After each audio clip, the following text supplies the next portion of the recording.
right, Chris Salatino in studio here right now. Chris, of course, with the Utica School Board, but today you're in here from your business, from a business standpoint, and we're talking about this massive hurricane that hit Houston. Right. And now look what's going on down in Florida. Well, it's in the islands, and we had a conversation. Well, first, I'm the owner of a company called Claim Solutions. We're public adjusters, and we help people recover from disasters by assisting them with their insurance claims, which there's going to be a lot of. Yeah. I mean, Texas was amazing. Look at what we've seen what has gone on in the Caribbean. So, and the islands. The islands were really, really devastated. Yeah. And it's really awful. I talked to a client that has a resort on these are resorts. These are where your cruise ships this go. Is where you go, and they were talking about heavy structural damage. The storm had high power impacting winds. Flooding was along with it as well. So, and again, the islands themselves, there's also, a component of people that aren't part of the resorts where they live in homes and structures that aren't. So there's really going to be some heartache and hardship. And it's like that here. Even, you take into consideration the folks in Texas. They've been flooded. You have a young family.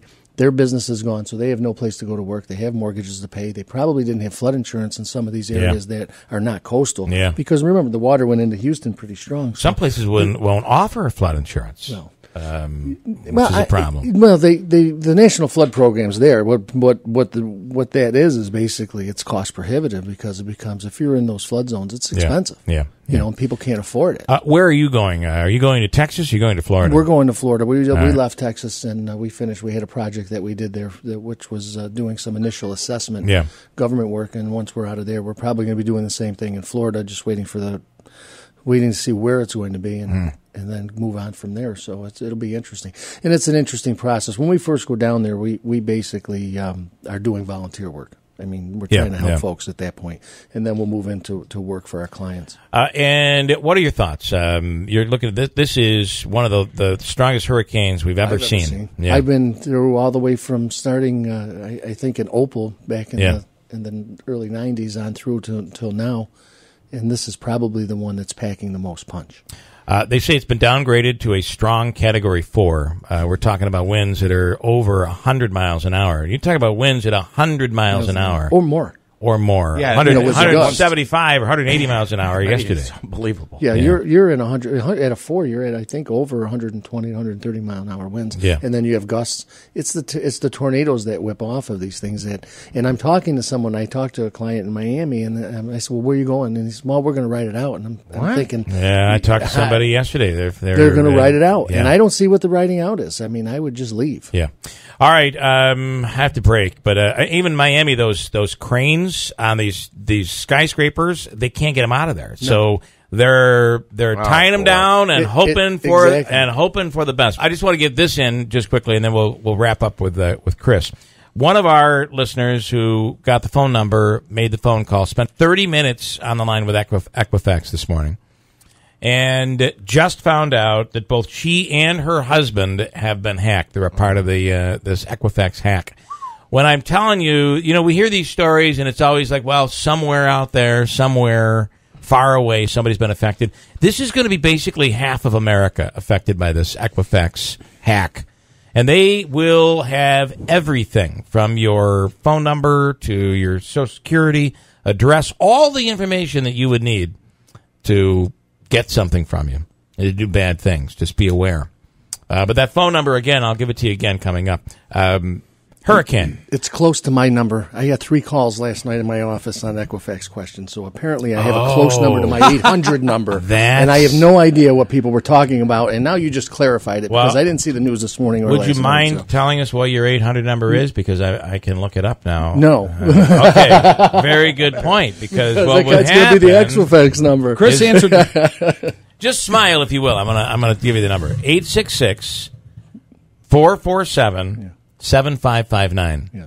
It's the last four it's the first three that they're messing up. Oh, okay. On one of them. Yeah. All right. I don't know how they claim. Probably where you were hacked or something. Chris is like, well, I can't help you with your credit hacking, but hey, if you need some because I have these numbers, restoration. and I have my office number is close to MV at Mohawk Valley Community College. And when people call, I always want to just start talking to them. I'm like, well, we'll take care of your scheduling. Yeah. What is your child looking for? Or sure, what is your credit? Why don't you give me your Social Security number? Give me your information. We'll help. You'd be surprised because I've done all that, by the way. I know you have. You'd be surprised how many people will just give you information. It's so scary. And now you don't have to give up the information. It gets stolen from you. Equifax, which you have no control over this. It's not like you signed up for Equifax. No. You, because you have credit, the credit companies, wait the a banks, they all use Equifax. This wasn't a service I would have signed up for?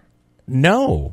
This is all your Equifax. information. They process your credit. They're the ones that won't let you get a loan. Right. Or that allow you to get a loan. Or when you go to a car loan, the car dealerships will check with, there's three major They're services. a credit reporting agency. They're a credit reporting agency. So they work with the companies you're doing business with. What's the number again? You should try it. Here's the number. I'll give it again. I totally thought this was one of these things where I signed up or I'm a customer of X and they got 866 447 7559. I don't think you need the one anymore. Now, let me ask you, if I get on the phone and I want to know and they start asking me, what's your name, what's your address, what's your Social Security number, do I give it to them? Well, I would think at Apparently this point they're you're not going to good have at to. it. I wouldn't. They already have it. Your information. They already have it. So I should verify it with You're them. calling a legitimate company here, so you're going to give the information. All right, quickly, Chris, there is a, which is the business that is, what's the restaurant that's down in Orlando, the Utica restaurant? Well, this thing's going to... Delmonico's, isn't it? It's Delmonico's. Yeah, Delmonico's, yeah. You might have to, could it affect...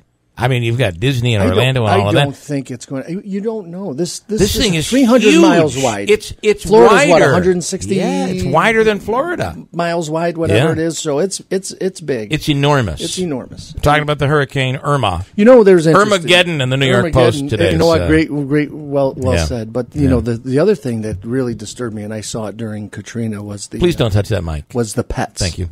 The pets. What? I got yelled at by. I know. I'm just saying, don't touch the mic because for some reason it's not wired properly, and we're getting a buzz on the mic. Okay, we can't have that. No, there'll be no touching that microphone. No touching of the mic. And I should just tell you, you're about to be electrocuted. Get your hands off that mic. I thought I felt the shit. So you might have. So go ahead. What we're relating to what we saw during Katrina is the pets. And unfortunately, they're really a casualty in a lot of this that happens. But there is a law, and I was reading something. Some people the other are taking their pets right into the shelters. And they weren't allowing that, and hotels weren't allowing it. But there's a FEMA or a federal law that states during a disaster that they're required to accept your pets along with you. And I don't think people know that. And it's really interesting because people had to abandon their pets in New Orleans, and they were a casualty. Really. A lot of times the pets are part of people's recovery, emotional recovery, and then you lose the pet as well. Okay, so you'll be heading down. This could be a trip for you. We'll set up an operation, and during Katrina, I think we were there. We set up an operation for 2 years. Wow, and this is that size of a storm. Right. I don't know if it's going to be as devastating. I hope not. And we really feel bad that these people are going to suffer. In regards to the hurricane, are you running for the assembly? Well, I love the way you transition. You got me grabbing the mic again. Jeez. Be careful, you get shocked. Okay, why don't we make that now? Yes. You are running. We are going to run for. Yeah, we are going to. We're going to be looking at the seat for Mr. Medici as he's going on to Congress. Andrew's immediately taking pictures and telling me a story. But we will make a formal announcement probably in about 2 weeks. So it is official. You are running for the assembly. Well, I said it here. It is official, and it is here, and we are excited, and we're going to do great things. The interesting part is over the last several years, I've had the opportunity to work in Albany to lobby for school aid for our district. We were very successful last year. I see the inner workings. I have the experience to do it, and there's a lot we can do here. And we need to have good leadership. And we've had good leadership in that assembly position in our district, and I will continue that. All right. You surprised me. I thought I was just asking the question that I was going to get the typical brush off. You were going to get the brush off for me because I know you've been asking, but this might be a first for our show. It might very well be. It's certainly the first time Chris Salatino has announced that he's running for assembly on this program. Yeah. But I've been a great friend of the show, and the show's been a great friend of mine. So I couldn't think of a better place to make that announcement. Good man, Chris Salatino. Thank you so much. Great to see everyone. Right. We'll break 8:15. Safe. We'll talk a little high school football. Chris Salatino making some breaking news here this morning, running for the assembly, the seat currently held by Anthony Brindisi. Coming right back at WIBX.